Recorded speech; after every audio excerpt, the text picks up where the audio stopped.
Baik, Assalamualaikum warahmatullahi wabarakatuh. Di sini kami dari kelompok 2 akan menjelaskan mengenai UAS analisis proses industri kimia, di mana di kelompok kami ini terdiri dari anggotanya yaitu saya Erika Destiawanti, lalu ada Jenny Laura Tesalonika, lalu ada Nadia Kalisa Putri, ada Muhammad Bayu Rifani, lalu ada Anggraini Budi Utami, dan ada Servaya Latifa. Lalu di sini untuk yang pertama-tama saya akan menjelaskan mengenai analisa HAZOP yang terdapat pada PT Aromatindo. Ada node atau unit yang pertama yaitu ada tangki reaktor atau RT. Nah, parameternya sendiri yaitu ada flow, di mana deviation-nya yaitu ada no flow, lalu possible cause-nya pompa valve mati, valve-nya tertutup, dan sumbatan pada jalur feed. Lalu possible-nya adalah tidak ada bahan masuk, proses yang terhenti. Lalu di exiting barrier-nya adalah alarm level rendah dan indikator tekanan. Lalu untuk recommendation-nya adalah pemeriksaan rutin pompa dan jalur feed, pemasangan flow meter. Lalu ada parameter temperatur, terdapat deviation-nya adalah high temperatur, lalu possible cause-nya adalah kontrol suhu gagal, heater-nya overheat, lalu possible-nya adalah kerusakan senyawa atsiri, resiko overpressure, lalu exciting barrier-nya adalah thermocouple dan temperatur controller, dan recommendation-nya adalah sistem interlock overheat, pasang alarm dalam suhu tinggi. Lalu pada parameter temperatur juga deviation-nya ada low temperatur dengan possible cause heater rusak lalu arus listrik drop. Untuk possible-nya adalah proses tidak mencapai suhu optimum, efisiensinya juga rendah, dan exiting barrier-nya thermocouple sensor suhu otomatis.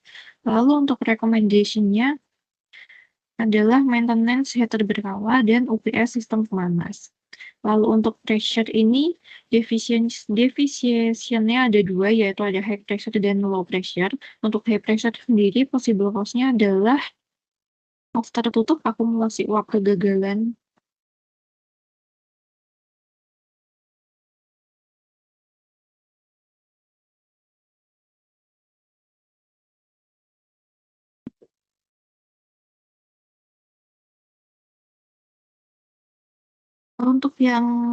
Untuk selanjutnya tadi ada pressure yang deficiency-nya ada high pressure dan low pressure, di mana possible cause-nya untuk high pressure sendiri adalah valve tertutup dan akumulasi uap kegagalan pendingin, lalu possible-nya adalah potensi kebocoran dan resiko ledakan.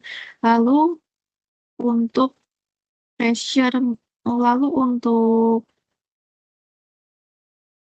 untuk exiting barrier-nya adalah pressure relief valve dan manometer, dan recommendation-nya adalah pasang SCADA alarm tekanan dan uji kelayakan relief valve. Lalu untuk deviation yang low pressure itu possible cause-nya berupa kebocoran sistem vakum, pompa vakum gagal. Lalu untuk possible-nya adalah proses distilasi tidak maksimal dan efisiensinya menjadi menurun. Lalu untuk exiting barrier-nya adalah vakum dan pompa cadangan, dan untuk recommendation-nya adalah inspeksi kebocoran dan sensor vakum digital. Lalu sekarang kita akan memasuki node atau unit proses yang kedua, yaitu kondensor, dengan parameternya yaitu temperatur dan flow. Lalu untuk temperatur sendiri, deviation-nya adalah high outlet temperatur, dengan possible cause-nya adalah kebocoran sistem vakum, pompa vakum gagal. Lalu untuk possible-nya adalah kondensasi uap tidak sempurna dan kehilangan produk, dan exiting barrier-nya dapat berupa alarm suhu DTO dan thermocouple, dengan recommendation berupa maintenance berkala chiller dan memasang sensor suhu backup. Lalu untuk parameternya yang flow, di mana deviation-nya adalah no flow, dengan possible cause-nya adalah pompa sirkulasi tidak jalan, sumbatan. Lalu possible cause-nya dapat berupa uap tidak mengalir dan tidak terkondensasi, dan exiting barrier-nya adalah sensor aliran atau flow switch. Dengan recommendation yang tepat adalah memasang alarm aliran rendah dan pompa cadangan. Lalu selanjutnya untuk node atau unit proses yang ketiga adalah panel kontrol, di mana pada panel kontrol sendiri ini terdapat satu parameter yaitu listrik, dengan depreciation-nya adalah no power dan possible cost-nya adalah listrik padam dan gangguan pada panel. Lalu untuk possible-nya adalah sistem shutdown total dan prosesnya dapat menjadi terhenti. Lalu untuk exiting barrier-nya adalah OVS dan indikator status panel, dan recommendation yang tepat adalah genset cadangan dan pengawasan beban panel. Lalu untuk sistem vakum, lalu untuk node atau unit proses yang ketiga ada sistem vakum. Ini parameternya adalah pressure dengan depreciation-nya adalah head pressure dan leak atau loss of vacuum. Nah, possible cause-nya adalah pompa vakum gagal, lalu valve vakum tertutup, dan distilasinya tidak berjalan sehingga produk tidak dapat keluar. Lalu untuk exiting barrier-nya adalah alarm tekanan dan valve control. Lalu untuk rekomendasinya yaitu dapat redundansi pompa vakum dan alarm kerusakan pompa. Lalu untuk deviation pressure yang kedua yaitu ada leak atau loss of vacuum, itu dapat menyebabkan kebocoran sambungan pipa dan vakum.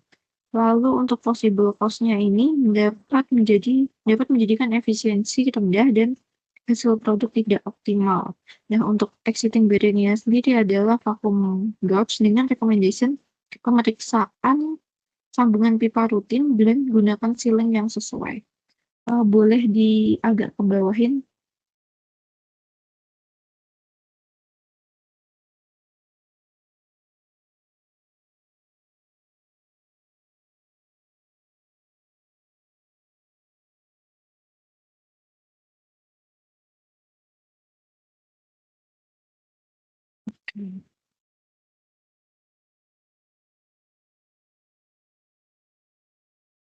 Lalu selanjutnya ada proses pembersihan untuk node atau unit proses dengan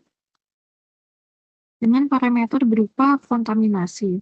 Lalu ini dapat menyebabkan cross contamination dengan possible cost-nya adalah tidak dilakukan cleaning in phase atau CIP dengan benar, sehingga possible-nya itu adalah menyebabkan produk batch itu tercemar dan kualitasnya menjadi tidak konsisten. Lalu untuk exiting barrier-nya adalah SOP pembersihan manual dengan recommendation yang tepat adalah checklist cleaning harian training operator CIP. Lalu untuk node yang selanjutnya yaitu adalah dosing bahan baku dengan parameternya berupa komposisi dan deviation-nya adalah salah takaran, sehingga dapat menyebabkan operator salah ukur bahan dan alat ukur tidak dikalibrasi. Lalu untuk possible-nya adalah kualitas minyak atsiri menjadi terganggu, dan exiting barrier-nya yaitu timbangan dan flowmeter, dan recommendation yang tepat adalah kalibrasi alat ukur berkala dan pelatihan operator. Mungkin untuk selanjutnya bisa dijelaskan oleh rekan saya, Servaya. Baik, untuk selanjutnya itu ada blower. Nah, parameternya itu ada flow. Nah, di sini deviation itu adalah no airflow. Possible cause-nya itu adalah blower-nya rusak, listrik mati, filter tersumbat. Untuk konsekuensinya, tidak ada sirkulasi udara, reaksinya juga nggak efisien. Untuk existing barrier itu ada saklar blower, indikator arus blower, dan untuk recommendation itu adalah perawatan berkala. Pasang indikator tekanan differential filter. Nah, ini ada flow juga, tapi untuk deviation-nya tuh high. Nah, possible cause-nya itu adalah overspeed blower, kontrolnya gagal, konsekuensinya adalah risiko tekanan berlebih di reaktor. Existing barrier itu adalah pengatur kecepatan blower dan rekomendasinya itu adalah tambah pengendali tekanan output udara. Nah, selanjutnya ini ada di node cooling tower fan. Parameternya itu adalah flow, deviation-nya itu no air circulation. Possible cause-nya itu karena motor fan-nya rusak atau arus listriknya terputus. Lalu ada konsekuensinya adalah proses pendinginannya proses proses pendinginan terganggu suhu tinggi di DTO, lalu existing barrier itu adalah motor protection relay dan juga MCB. Recommendation-nya itu pasang sensor suhu dan RPM fan, jadwal maintenance. Lalu ada chiller, parameternya itu ada temperatur, untuk deviation itu not cooling, dan possible cause-nya itu adalah refrigerantnya habis, kompresornya rusak, atau beban terlalu tinggi. Konsekuensinya itu adalah air pendingin tidak mendinginkan uap, existing barrier itu adalah termostat dan juga indikator suhu, dan recommendation adalah pemeriksaan rutin refrigeran dan tekanan kompresor. Selanjutnya ada pompa feed. Di sini ada parameter flow. Untuk deviation yang pertama itu no flow. Cause-nya itu karena pompa mati, impeller rusak, atau filternya tersumbat. Konsekuensinya itu tidak ada bahan baku masuk ke reaktor. Lalu existing barrier itu adalah sensor level, saklar otomatis, recommendation itu pasang flow meter dan juga alarm aliran minimum. Yang kedua, deviation kedua, ini ada flow reverse atau balik arah. Nah, di sini possible cause-nya itu adalah valve check nggak berfungsi. Untuk konsekuensinya itu aliran balik ke tangki feed, terus juga kontaminasi. Existing barrier check valve, rekomendasinya periksa check valve secara berkala. Lalu ada pompa feed. Ini ada pompa feed. Flow reverse. Nah, di sini untuk possible cause itu karena pompa sirkulasi ini juga flow, untuk deviation-nya itu fluktuatif atau dia itu nggak stabil. Possible cause-nya itu karena debitnya berubah, kavitasi, atau kebocoran pipa. Konsekuensinya itu pendinginannya nggak optimal, suhu DTO nggak stabil, terus existing barrier itu flow control dan juga relief valve, dan rekomendasinya itu adalah ganti pompa jika kavitasinya udah kronis, sensor tekanan suction. Lalu ada node tangki ekspansi, di sini ada level, untuk parameternya ada 2. Nah, terus deviation-nya ada 2. Yang pertama itu overfill.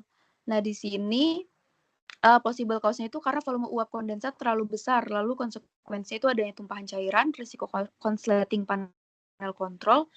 Lalu untuk existing barrier itu adalah side glass, overflow outlet, rekomendasinya pasang level sensor plus alarm. Nah, deviation yang kedua dari level juga itu kosong ya atau empty. Untuk cause-nya itu karena kebocoran atau penguapan cepat. Konsekuensinya itu gangguan sirkulasi air pendingin. Untuk existing barrier itu adalah level switch. Rekomendasinya itu deteksi kebocoran atau audit sistem sirkulasi. Lalu untuk selanjutnya ada heater RT listrik. Nah, di sini ada 2 parameter. Yang pertama ada power. Untuk deviation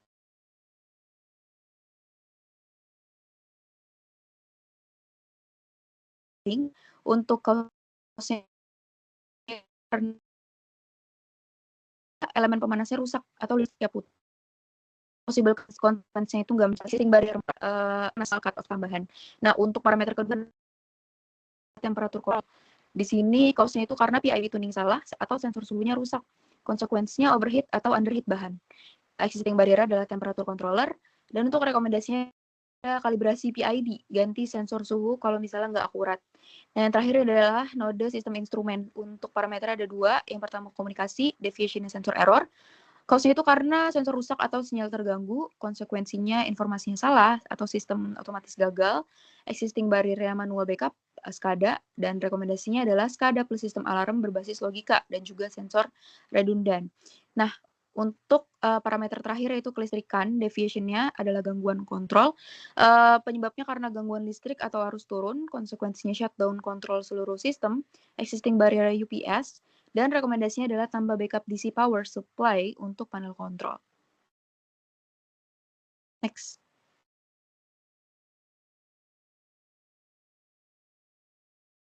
Nah, selanjutnya di sini saya akan menjelaskan tentang hasil analisis PHA menggunakan metode what if analysis pada proses pemurnian komponen dalam minyak esensial. Nah, untuk yang pertama itu jika heater tidak berfungsi akibat kerusakan elemen pemanas atau gangguan listrik, maka proses pemanasan akan berhenti dan reaksi tidak berlangsung.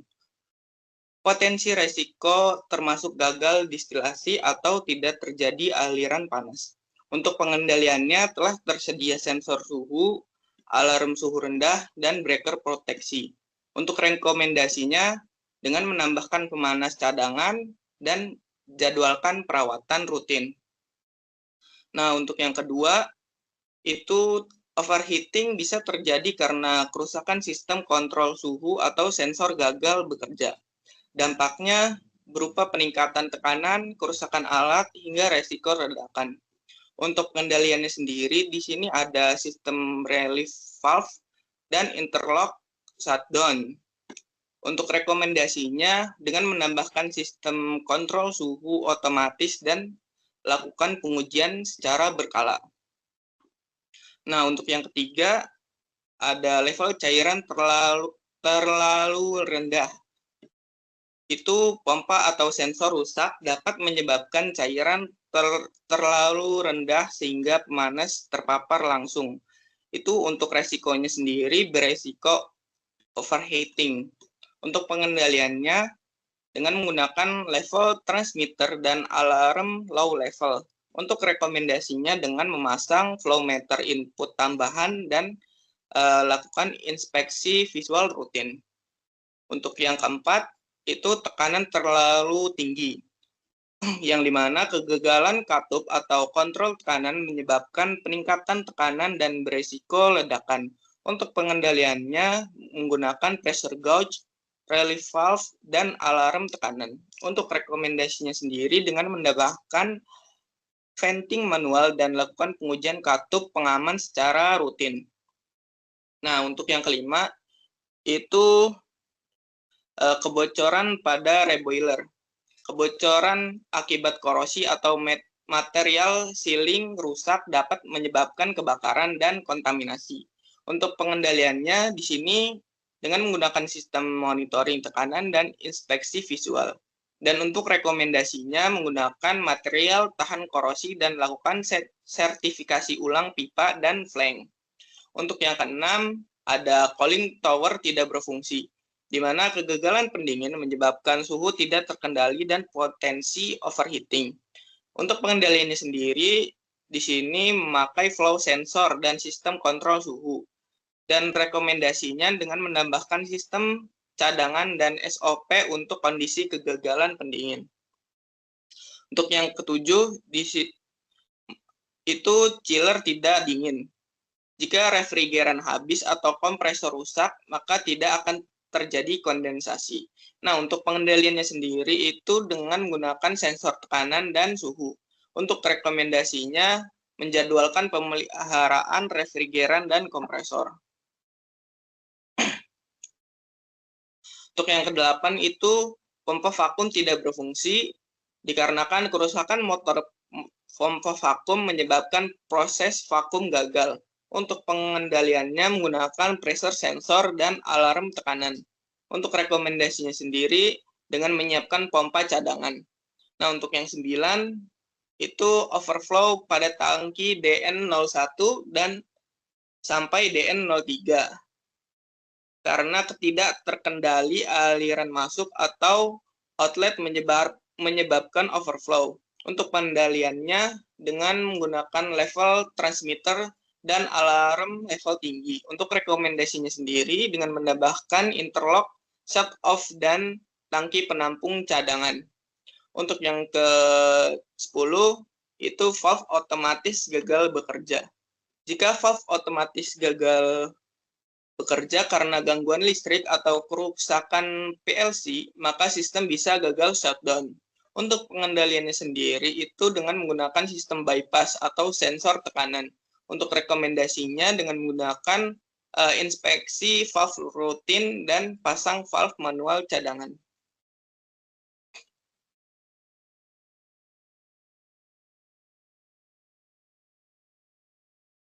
Berikutnya adalah FMEA. Jadi di sini ada 8 poin dari alat-alat yang kita gunakan pada flowsheet. Jadi yang pertama itu ada reaktor tank. Failure modenya itu tidak memanas atau overheat. Jadi kegagalannya itu kalau tidak terlalu tidak menjadi panas atau malah berlebihan panasnya. Efek yang ditimbulkan itu proses distilasinya jadi gagal yang menyebabkan kualitas produk itu turun. S-nya itu atau severity-nya itu di angka 9, O di angka 3, D di angka 3, dan nilai total RPN-nya itu 81. Tindakan preventif yang bisa dilakukan adalah dengan menambahkan sensor suhu, alarm overheat, dan SOP pemanasan. Mungkin agak boleh diturunkan.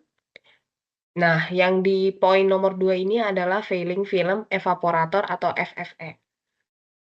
Dia kegagalannya itu dari kegagalannya itu mungkin bisa dilihat dari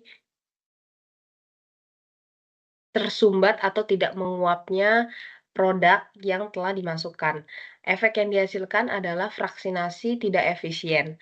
Nah, nilai severity-nya itu ada di angka 8, lebih kecil sedikit dari reaktor tank tadi, dan nilai O-nya itu ada di angka 4, D-nya di angka 4, dan total nilai RPN-nya ada di 128.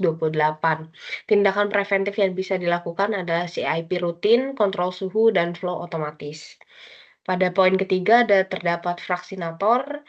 Kegagalannya itu dapat dilihat ketika packing rusak, lalu distribusi fraksi yang buruk. Efek yang ditimbulkan adalah tidak terpisah dengan baik dan kualitas produk pastinya akan jelek. Dinilai S-nya itu sendiri ada 7, O3, D4, dan nilai RPN-nya 84. Tindakan preventif yang dapat dilakukan adalah dengan menambahkan kalibrasi kolom, lalu inspeksi visual. Di poin keempat kita mempunyai pompa vakum. Kegagalannya itu tidak mencapainya tekanan vakum atau tidak mencapai set point yang sudah ditetapkan. Efek yang ditimbulkan adalah titik didih yang terlalu tinggi, kemudian proses yang dilakukan dapat gagal. Severity-nya di angka 9, O-nya di angka 4, D-nya di angka 3, dan total nilai RPN-nya adalah 108. Tindakan preventif yang dapat dilakukan adalah dengan menggunakan pompa vakum gauge otomatis. Lalu ada SOP servis pompa. Dan poin kelima itu ada chiller, di mana sebenarnya fungsi chiller ini adalah mendinginkan, dan pastinya kegagalannya jika chiller tidak bisa mendinginkan. Efek yang ditimbulkannya itu adalah fraksi tidak mengembun dan terjadi kerugian pada produk karena kualitasnya buruk. Severity-nya ada di angka 8, nilai O-nya ada di angka 3, nilai D-nya di angka 4, dan total nilai RPN-nya ada di angka 96. Tindakan preventif yang dapat dilakukan adalah alarm suhu dan melakukan pengecekan freon yang rutin serta menambahkan sensor suhu. Di poin ke-6 kita mempunyai cooling tower, di mana kegagalannya itu ketika cooling tower alirannya tidak stabil. Nah, efek yang dapat ditimbulkan adalah pendinginan yang buruk, tekanan proses akan naik, di mana semakin tinggi proses itu akan merusak kualitas produk ya. Jadi nilai severity-nya itu ada di angka 7, O-nya 3, D-nya 3, dan total nilai RPN-nya adalah 63. Tindakan preventif yang dapat kita lakukan adalah maintenance berkala dan menambahkan sensor aliran air atau sensor flow meter. Dan di poin ke-7 ada panel kontrol, di mana panel sendiri kan berfungsi untuk mengatur segala PLC ya. Jadi ketika dia gagal atau error, itu akan menimbulkan semua proses terganggu. Nah, ini nilai severity-nya sangat sangat tinggi atau paling mentok, yaitu 10. Nilai O-nya itu ada 2, nilai D-nya itu 2, dan total nilai RPN-nya itu adalah 40. Tindakan preventif yang dapat dilakukan apabila panel kontrol rusak, itu dengan cara membackup secara manual, visual inspection, dan SOP darurat. Dan di poin yang terakhir terdapat tangki distilat, di mana kegagalannya apabila tangki terjadi kebocoran atau overflow. Efek yang ditimbulkan adalah kehilangan produk karena pastinya bocor dan pasti resiko kontaminasinya itu semakin tinggi. Di nilai S-nya terdapat 6, nilai O-nya 3, dan nilai P-nya itu 4, dan total nilai RPN-nya adalah 72. Tindakan preventif yang dapat dilakukan adalah kita menambahkan level switch, drain otomatis atau buangan otomatis, dan yang terakhir adalah inspeksi fisik. Mungkin dari tadi bertanya-tanya ya, dari mana nilai-nilai itu semua? Itu kami dapatkan berdasarkan jurnal dari Sarma KD et al. Dan dari mana total nilai yang sudah ditetapkan? Dari severity sendiri mempunyai range angka dari 1 hingga 10. Begitu juga dengan occurrence dan detection. Ketiganya mempunyai nilai yang apabila semakin tinggi, semakin fatal akibatnya. Nah, dan yang terakhir mungkin orang-orang pada bertanya, nilai RPN kok bisa tinggi banget, itu dari mana? Nilai RPN mempunyai rumus, O dikali S dikali D. Jadi, nilai-nilai yang sudah didapatkan berdasarkan dari rumus yang sudah kami dapatkan dari jurnal. Seperti itu. Mungkin untuk selanjutnya akan dilanjutkan dengan rekan saya untuk membahas FTA. Baik, berikutnya merupakan FTA atau Fault Tree Analysis dari proses pemurnian minyak atsiri. Jadi, analisis ini bertujuan untuk mengidentifikasi kemungkinan penyebab kegagalan dari pemurnian minyak atsiri, yang mana dapat disebabkan dengan 5 penyebab utama, meliputi kegagalan pemanasan atau reboiler, kegagalan sistem fraksinasi, kegagalan sistem pendingin, kegagalan sistem vakum, dan juga kegagalan kontrol otomatis. Yang pertama itu ada kegagalan pemanasan atau reboiler, yang dimana pemanasan ini sangat krusial untuk menjaga suhu yang dibutuhkan dalam pemurnian. Masalah ini dapat terjadi jika TOB rusak atau alat pemanas utama mengalami kerusakan yang dapat menyebabkan pemanas tidak dapat mencapai suhu target, sehingga menyebabkan valve memanas, macet atau bocor, dan sirkulasi oli ke RT atau reaktor terputus.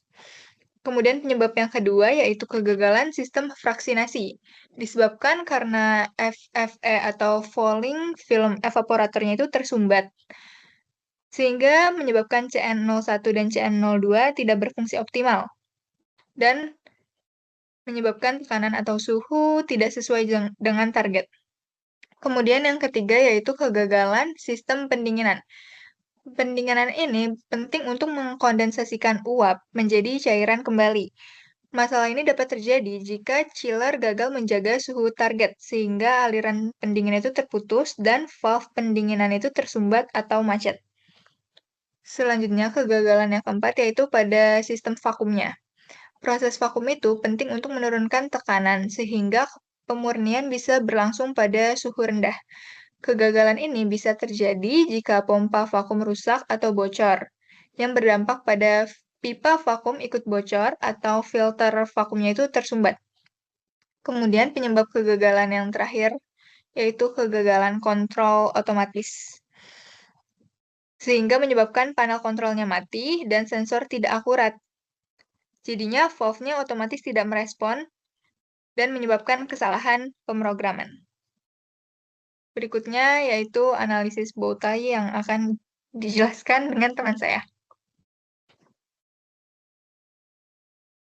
Baik, analisa pH bow tie yang terakhir merupakan analisa pH bow tie yang menggunakan diagram berbentuk dasi kupu-kupu, di mana satu sisi yang sebelah kiri menggambarkan penyebab resiko dan tindakan pencegahan barier, sedangkan sisi lainnya sebelah kanan menggambarkan konsekuensi dan tindakan mitigasi.